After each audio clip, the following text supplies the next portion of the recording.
record so that we have this. So for those of you that have had me for 3813, and I don't know what Dr. Pinku has been doing, or if for some reason you had 3813 in the fall and you had Robbie, I bet Robbie did it.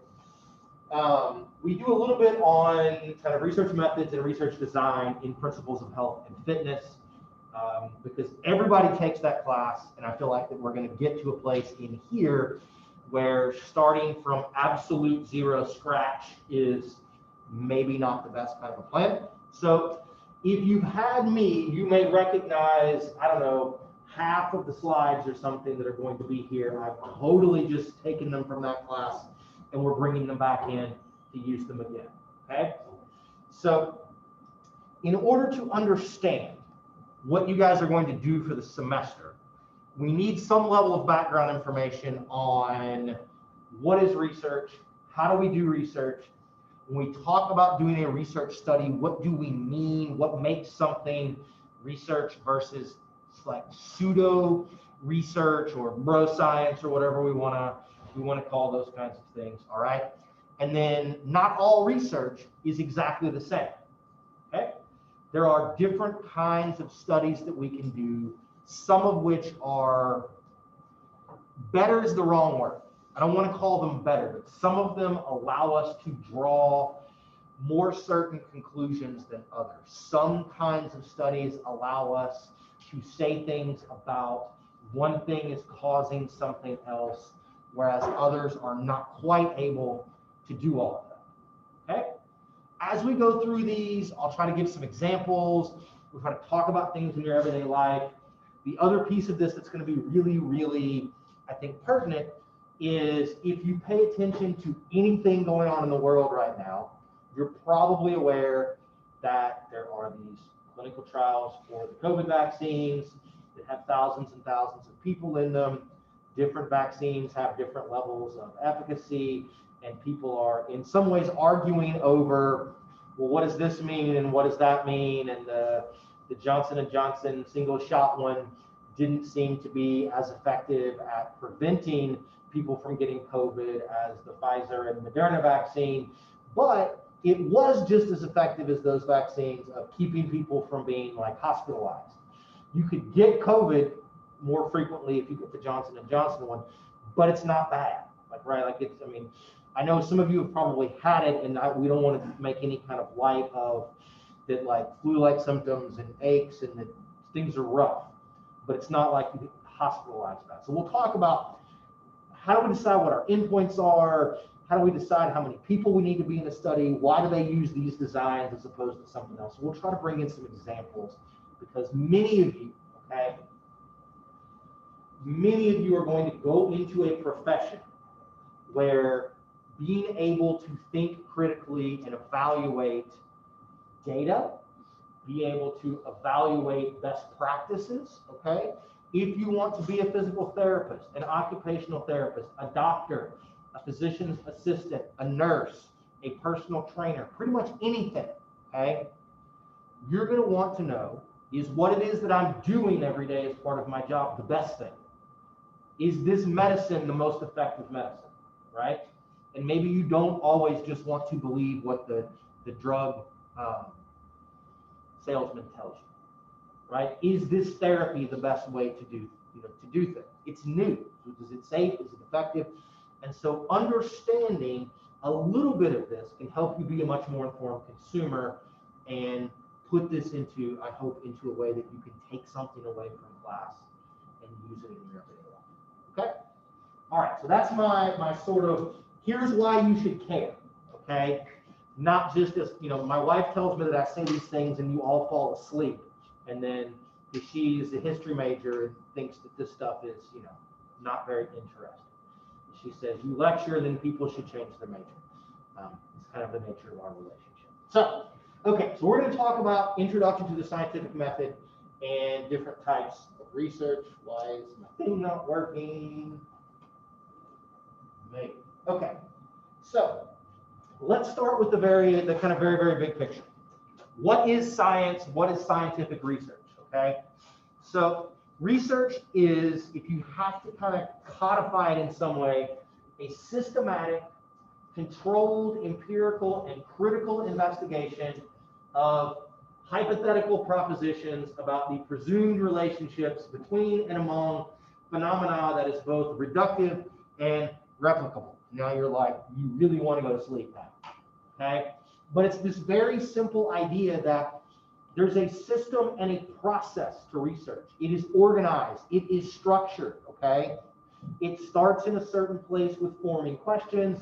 It moves into how are we going to pick variables and collect data on those variables. And then there's this systematic way of gathering data, running statistics on those data, and then using all of that to try to draw some conclusions about whatever it was that we hypothesized on the front end. Okay? That's kind of the point in the midst of all of this, is we want to do those kinds of things, right? Okay, I guess this thing just is not going to work for me today. So, because it's systematic, we can try to break this down into a series of steps, okay? Hopefully these steps will make sense to you both just kind of empirically, because you do this in your everyday life all the time, right?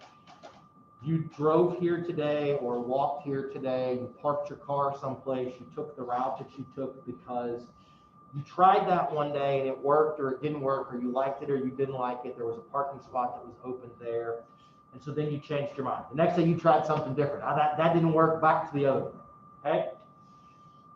That's kind of the same thing as doing research, right? So the first thing we're gonna do is we're gonna identify the problem and figure out what our question is, okay?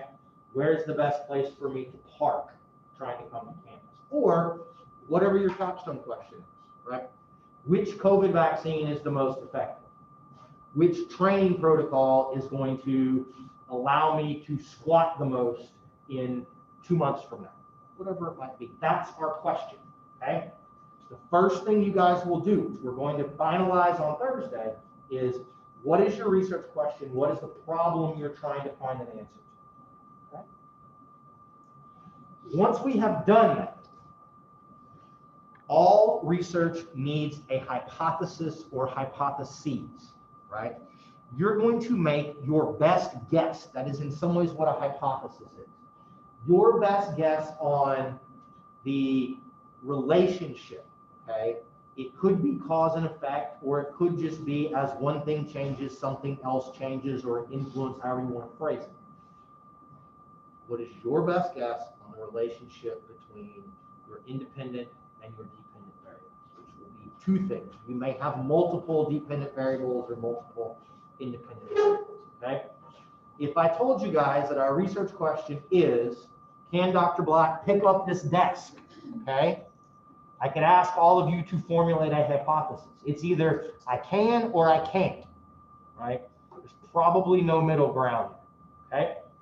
And in some ways, from a research perspective, whether you're hypothesizing that I could or couldn't pick up a desk, or whether you hypothesize that one particular vaccine is more effective than another, or that they're equal, or whatever, that's not the really important thing. The fact that you have a hypothesis is what's important, okay? The relationship that we're curious about in our hypothesis needs to fit, okay, and try to provide an answer to our problem. And then once we know what this is going to drive our study design, which is then going to drive the statistics that we run to try to say, what do we know about this problem and this relationship, okay? So we have to get this right. You all will come up with a question. You'll write some hypotheses, and I will probably give you feedback that says, that's a good hypothesis, but it doesn't necessarily help you answer your particular research question, right? And so then we'll have to write a different hypothesis, and we'll work our way around until we kind of get ourselves honed in. You can have more than one hypothesis, okay, for one single research question or one single problem that you're trying to answer, right? That is okay. You may have a different hypothesis for each variable that you're going to try to measure. In fact, you have to. You all will think that it's terrible and awful, and I will agree with you that you will write out all of these hypotheses for every variable that you have. What you're going to do is, I'm going to write it once, then I'm going to copy and paste it, and then just change the variable name in there, and you're going to have like 7 hypotheses. And you're going to think, this is stupid, Dr. Black. And I'm going to say, yes, it is stupid, right? But that's what we have to do. That's how this works. Write them out, and that will drive things. Okay? Okay. Next thing we'll do is we'll design a study protocol. We'll talk a little bit more about what this is going to be in the coming slides. What kind of, who are we going to test? What kind of design are we going to do? Okay? Are we going to take Sydney and test her 3 times? And then see how she changes over time? Are we going to compare Sydney to Abby to Clifton? Okay? Those are different things. We can answer the same question potentially with that, but they're different ways of approaching it. And that's gonna, some are better or worse for certain questions. Okay? Once we've decided what we're gonna do, then we go off and we do it. We send out our questionnaire, or we bring in our people and we give them their COVID vaccine or their placebo, and then we follow them for however long we follow them to see who gets it and who doesn't. Okay? We collect the data, then we have to analyze it, and we're not going to talk much about statistics today beyond kind of what a correlation is. We'll have a day or two where we will lecture on different kinds of statistical tests. How many of you have had a class in statistics? Oh, okay, good. Almost all of you. Good. So when I say ANOVAs, you're going to throw things at me, right? Or like a t-test, you're like, oh God, Dr. Buck, this is the worst. It is terrible, okay? I agree with you 100%, but it is what it is. We kind of have to do these sorts of things. We'll talk about those. We'll talk about which study designs use certain particular statistical tests. We'll talk about p-values and kind of how we interpret things on that. That's not for today, that's for later. Okay. Once we've done that, we report and interpret our results. I will ask you to make graphs or tables and write paragraphs on, we compared, right, the 3 different COVID vaccines in men and women who were college age to each other. And what we found was blah, blah, blah, blah, blah. Okay? You will report these things out. Maybe you make a pretty graph. I love graphs. Okay? Ask my graduate students. I love an Excel graph, right? I'll be happy to teach you guys how to make like things. I want them all to be certain colors and the axes to be labeled in certain ways because I am that professor. Okay? I know that I am, so we'll work it. We will report them, we will interpret them, and then we present conclusions based upon our results. And this is the important thing. Okay? This is where I think in some ways it's not that it separates good researchers from bad researchers, but the idea of research is we need to be transparent and we need to be honest. And that's not to say that we don't have a thought or a stake in the outcome of our research, okay? But we need to be open and willing to let the data tell us what we found, okay? You may go into your study thinking, this is it, I've got this figured out, I think this is what the relationship is, this thing causes this thing, okay? But you may collect a bunch of data and it doesn't show that. And then you're left going, oh, well, what did I do it wrong? Like what happened? And all of that. Good researchers get this, the first 3 things right. And then if these are right and your statistics are right, then your conclusions are whatever your data tell you that they are, okay? You're not trying to find a certain thing. You're not trying to, overanalyze and we didn't find a difference between the vaccines, but I really think this one was better because whatever. The needle didn't hurt as much. Pick something, okay? This is the really important part. Get this right, and then the data tell us whatever they're going to tell us, okay? Even if that's a hard truth, right? Even if that's a hard truth. And we do this, and we have our results, and we present them, And then in an ideal world, somebody else goes off and does basically the same experiment again, and we see if they find the same thing. And as that happens over and over again, then we can begin to have some understanding of what really is happening in the world. All the things that are in your textbooks, right? Like the sky is blue or gravity exists, these kinds of things, are not the result of one study, but many, many studies, all of which found basically the same thing, right? And so as we replicate things, as we have multiple studies showing us this is the relationship between these two things, this is what is happening, okay? Then we can become more and more certain that what we're observing is real, okay? That's not to tell you that one simple study doesn't have it right. It's just that if we've got 3 or 4 things that tell us, right, if you eat extra protein, you will get bigger muscles, that's better than when I got one study that says yes, and I got 4 studies that say no. Okay? Does that make sense to you guys? Because y'all are going to have to read studies, you're going to have to look at things, you're going to want to borrow questionnaires and methods from other studies, and we'll get into a little bit more kind of on why are they doing this, why did this study find this, and this one's slightly different, and they found something a little bit different. How do we make a decision on what we want to do? Okay? All right.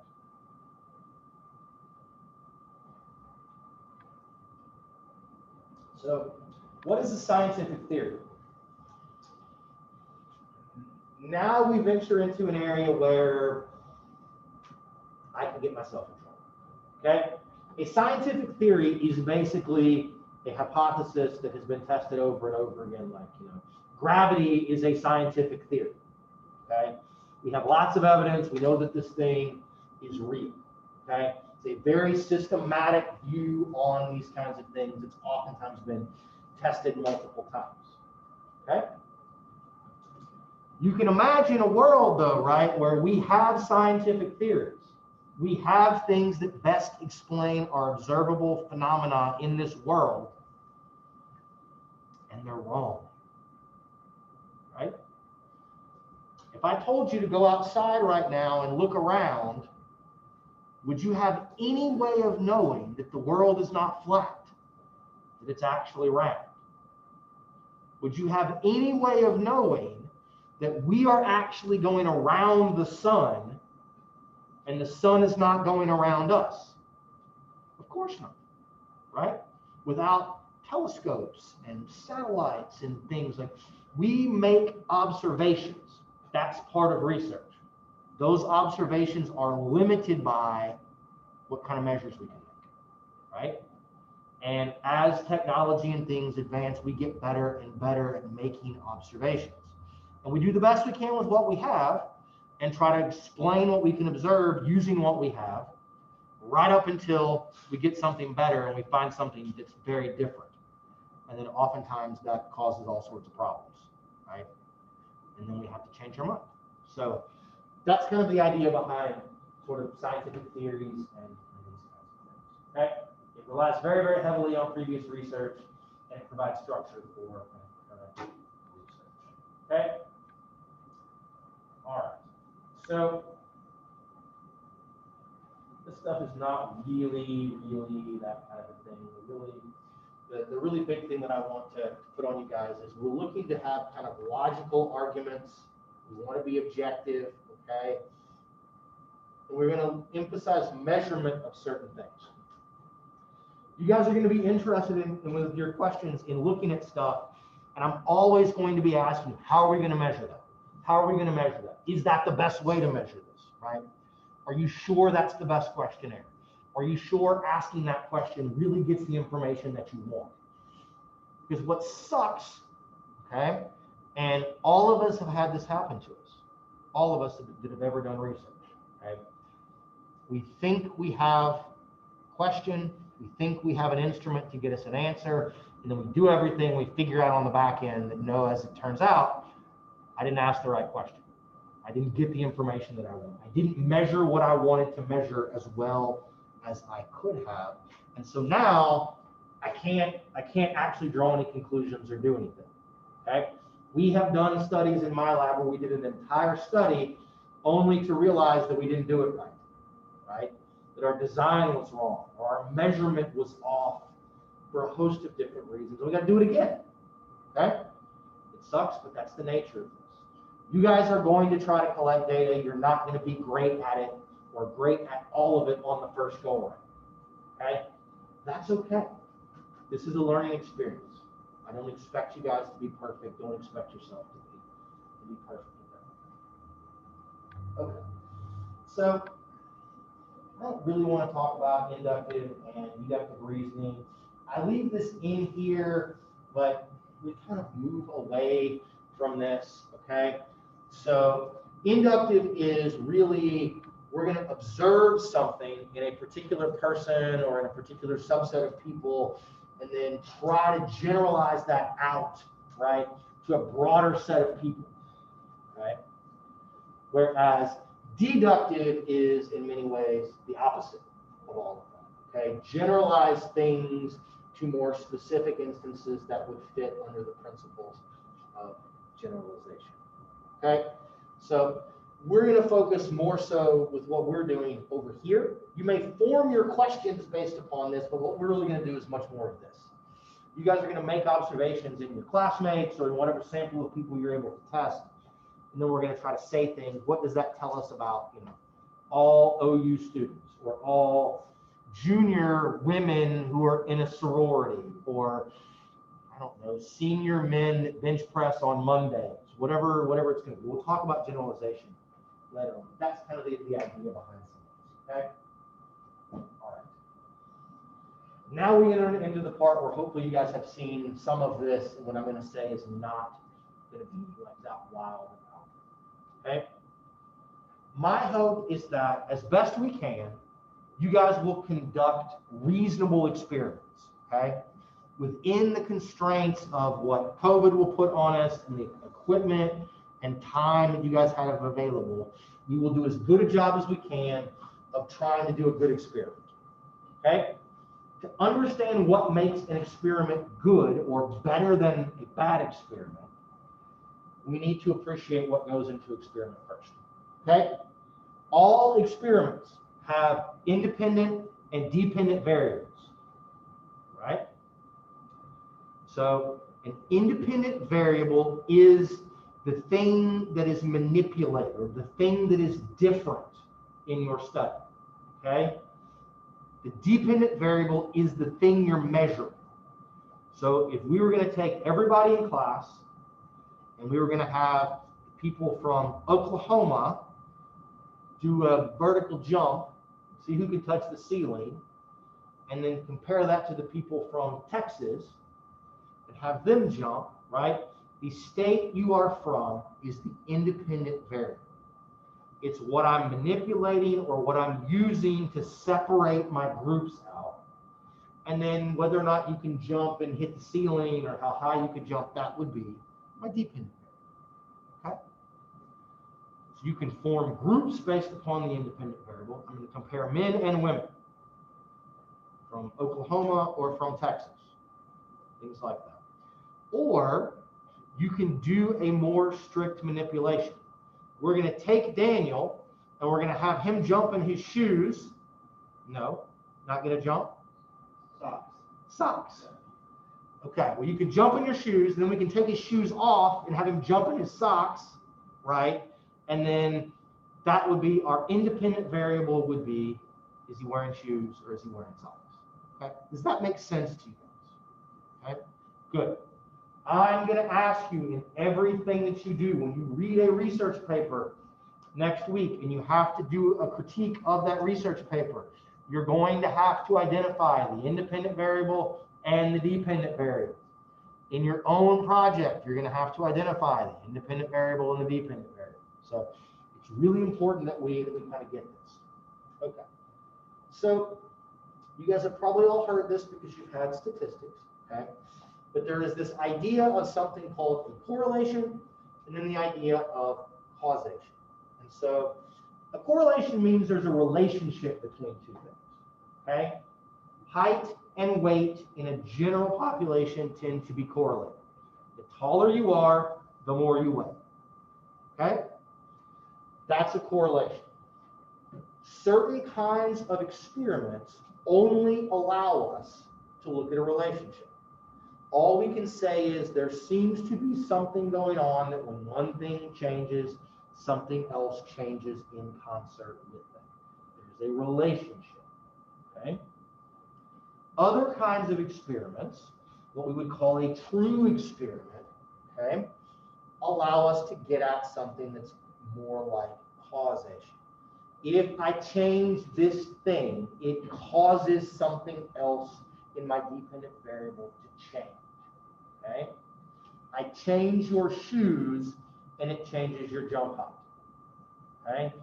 I give you a vaccine instead of a placebo and you're more resistant to COVID. Okay? So to have causation, we need to independently manipulate our variable, or have an independent variable that's going to be manipulated. We are actually going to change something, not just form our groups based upon it, but we're physically going to, or whatever we're doing, we're going to manipulate this as a part of what we're doing in our experiment. Okay? It is more difficult to do a true experimental design. It typically takes more time. It typically costs more. You use different kinds of measures, and you have to do an actual intervention on someone. Here is a drug. Here is a sports drink. Here is a different pair of shoes, or a certain shirt that's going to wick water away, whatever it's going to be. Okay? Correlational things are we're gonna survey everybody, as many people on campus as we can get, and I'm going to form a group. We're going to compare the men to the women. Or we're going to compare the freshmen to the seniors or something like that. Okay? That's going to be here. Most of what you guys are going to do, okay, because it's more feasible, is going to be correlational experiments. Okay, talk about this. Yep.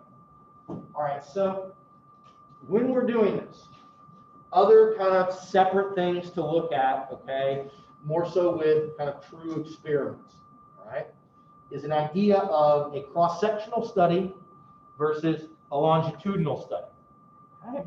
And then the idea of having independent groups and what we would call repeated groups or repeated measures. In a cross-sectional experiment, we're testing people or gathering information from people at one time point, or just sort of one time, okay? We're getting people right now, here's what it tells us. Okay? That's a cross section. You all send out your survey, you get whatever you get from people. That's how they're doing, right? Kind of at that one time point that we got information from. In a longitudinal study, what we tend to do is give us information now, and then we're going to wait a month, and we're going to ask you again. Okay? And maybe in that month, something has happened and it's changed. Maybe we gave you something in that month. We asked you to do something in that month, and it changed. Or maybe it was just the normal progression of time. So cross-sectional tends to be, where are we right now? Longitudinal is multiple things over time. Okay? Daniel, question or stretches? Okay. Additional, the idea of having independent groups versus repeated measures is also really, really important. Okay? Many cross-sectional experiments are going to have independent groups. Okay? Independent groups are just the same people are like, the people in our groups are different from each other. Okay? This half of the class is going to get shoes to jump in. This half of the class is going to get flip-flops to jump in. Okay? That is an independent group. It's not as good or not as powerful from a cause and effect standpoint as everybody gets shoes, then everybody gets flip-flops, and you get compared to yourself. Okay? So longitudinal says where we follow people over time, where the same people do the same thing multiple times. This is the most powerful, this is the best in some ways, if you will, experimental design for trying to get at, is something causing something else to happen. Okay? It allows us to test the least amount of people, and somebody gets compared to themselves, which is always better because all of you are unique, okay? You are all beautiful and unique snowflakes in some ways. And comparing you to you is better than you to your neighbor, okay? Even if your neighbor is roughly the same height and weight and age and sex and, you know, is your roommate and lives, you know, drives the same car as you, whatever. You are better to do that kind of thing, okay? Other things to think about that are not going to be as big of a deal for what you guys are going to do in here, but are really, really a big deal for like the COVID vaccines, okay, is the idea of who are our participants from where are we getting them, okay? So people that participate in your experiment, that's called a sample, right? And it's called a sample because obviously we cannot test everyone in the world, right? Or probably even in some instances, everyone in this classroom on something. So I'm going to take a sample of you. A certain number of you are going to do something, okay? But we need to know from where are we drawing our sample, because that's going to be really important for to whom can we extrapolate our results, okay? What we're really concerned about with a sample is, are they representative of our target population, okay? So if I test people in this room on vertical jump height, okay, I could probably, y'all would be a perfectly reasonable sample for college-aged men and women, right, who are reasonably active. It would be my guess, just knowing something about people that are HES majors, okay? You guys would not be a good sample for me to say how, you know, people that are 65 and older, or people that are 15, you know, or something like that, okay? You all are probably reasonably representative of OU students, okay? Which means you're also probably reasonably representative of college students kind of in Western nations in general, okay? We can quibble over, you know, sort of ages, heights, and weights, and training history, and kind of are you guys, you know, are we representative of kind of all sort of sex and ethnicity and those things, but we're not too far, okay? So you got to be careful about that. Whoever you test, that's who your sample is going to be representative of people that look a lot like what your sample is. So you just got to make sure of all of that. One of the things that happened with one of the COVID vaccine trials that was out last week, I don't know if anybody saw this, probably don't follow this as closely as I do, but Germany did not approve, I think it's the AstraZeneca vaccine, which is done through Oxford University in the UK. They didn't approve it in people that were 65 and older, because when they did their clinical trial in Europe, they did not have hardly any people that were 65 and older in the trial. And so it's not that we don't know if it works in them, they just didn't get enough people in that were in that age range to be representative of what people over 65 are. And so they just said, we're not going to approve it for that group yet. Go get some more data and come back and tell us, and we'll reconsider, okay? So it can be really, really important that with things like a vaccine or a drug or a surgical technique or something, that you're really making sure you're getting participants from people that look like the folks that are going to need that drug or that are going to need that particular kind of therapy, okay? The last bit of this here, the idea of selection and assignment, are also going to be important. They're really important for like drug trials and things like that. Certain diets work or things, but the idea of selection is we want them to be random. What that means is that if I'm going to test you guys in class, I don't have to test all of you, okay? But what I would like is that every one of you in here has an equal chance to be selected. So I'm just going to come in one day, you guys are going to all put your names in a hat, and I'm going to just draw 3 or 4 of them out. And so there's, you know, it's randomly who's going to get something. I'm not coming in and watching and saying, I want Demetria in there, I don't want Yvonne, okay? Don't want you guys. I I want her, I don't want you. Then I've got some investment. Everybody has an equal chance to get picked. Okay? Assignment then means once I have picked you to be in there, some people may get a drug, some people may get placebo, some people may get to jump in shoes, some may jump in bare feet. Okay? We also want that to be random if it's not a repeated thing. So we're randomly picking who gets to be in there, and then we're randomly assigning you to one of our experimental conditions. Okay? For the most part, for what most of you guys are going to want to do, that's not going to matter. Okay? The idea of random selection is, and random assignment is going to be kind of one. Beggars can't be choosers when it comes to selection. We're going to take whoever you guys can manage to get. Although you can make an argument that people that respond to a mass mail email to fill out a survey, that we're getting that's pretty random, right? Most of you probably dump all the mass mail things right into your junk mailbox, don't you? We know. You send out 25,000 emails and you get 20 people that respond back. We know that it's not being seen by a lot of people. So there's also an idea that the people that respond to the mass mail things are a certain group of people that are not maybe representative of everybody else. And so is there selection bias in the midst of all of that? Probably, but there's nothing that we can't do all of these things perfectly. Okay? We'll talk more about control groups and about placebos if and when they come up for your individual participant or your individual design. Not all studies have to have control groups, okay? And certainly not all control groups have to have a placebo. It's all going to depend upon kind of what your individual study is. Okay, so we'll talk more about this as we go along. This kind of stuff, basic versus applied. So basic research really tries to focus on, for what you guys would understand, on physiological mechanisms, right?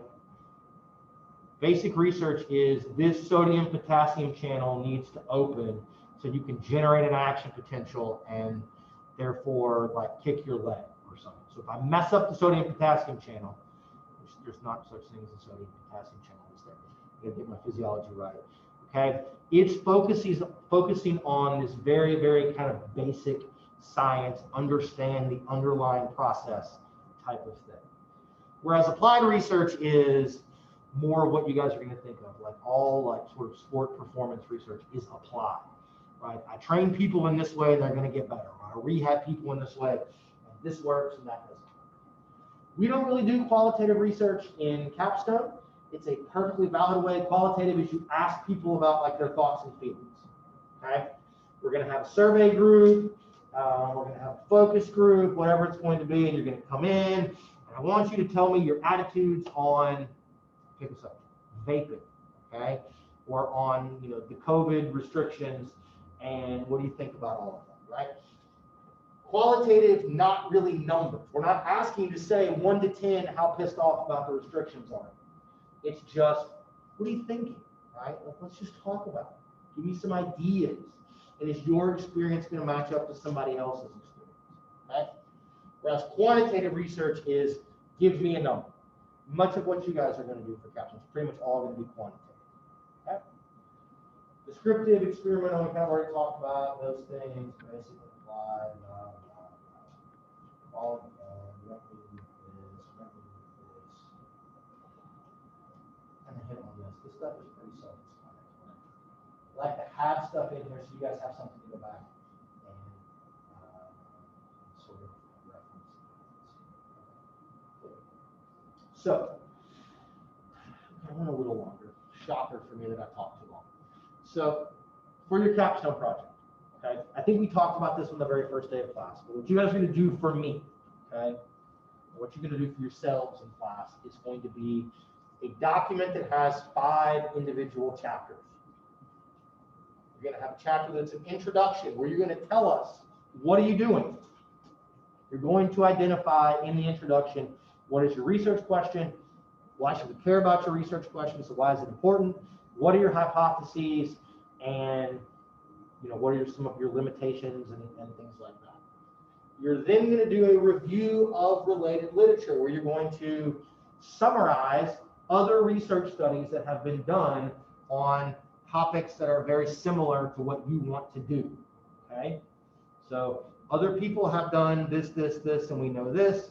Our thing is going to add one little twist onto that, okay? So you're going to do that. This is the part that always tends to freak people out.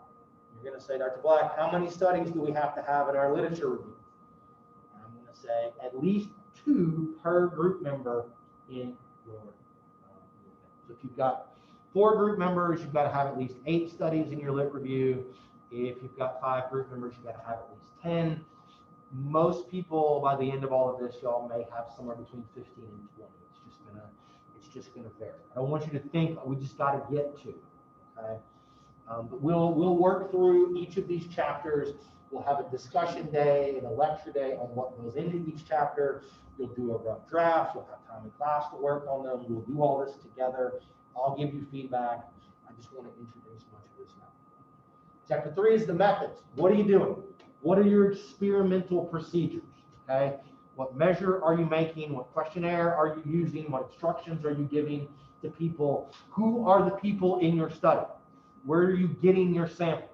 Are they men? Are they women? How old are they? How are you constraining things in that way? Results, you'll just write up, what did you find? Make me a table, make me a graph, tell me stuff, what it looked like.